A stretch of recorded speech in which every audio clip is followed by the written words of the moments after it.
ধন্যবাদ জানাচ্ছি। আমাদের কৃষি অফিসের পক্ষ থেকে আমাদের প্রণোদনা কিছু চারা দেওয়া হয়েছিল এই খনগাছি ইউনিয়নে, সেখান থেকে কিছু চারা মারা যায় এবং কিছু আমাদের রিপ্লেস করার জন্য আমাদের উপর থেকে নির্দেশনা আসে যে যে চারাগুলো মারা গেছে সেগুলো যেন আমার কৃষক বুঝে পায়। যে তার পরিপ্রেক্ষিতে আজকে আমরা আপনাদের হাতে এই চারাগুলো তুলে দিলাম। এগুলো আপনারা সঠিকভাবে পরিচর্যা করবেন। রোপণ করার পরে যেন পশু পাখি বা অন্য কিছু নষ্ট না করতে পারে, আপনারা সেগুলো পরিচর্যা করেন সঠিক। দেশ নায়ক তারেক রহমানের নির্দেশে আমার ওয়ার্ডে কিছু চারা দেওয়া হয়েছিল।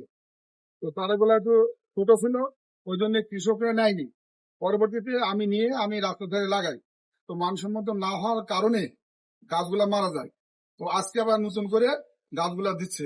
আমার একটাই অনুরোধ, আমাদের দলীয় যারা নেতাকর্মী আছে তাদেরকে দৃষ্টি আকর্ষণ করছি, আমাদের দেশ নায়ক তারেক রহমান এত সুন্দর মনের মানুষ, উনি দেশটা সুন্দরভাবে গড়তে চাচ্ছে, কিন্তু কিছু আমাদের নেতারা এরা দলের নাম ভাঙিয়ে এরা কার্যক্রম চালাচ্ছে।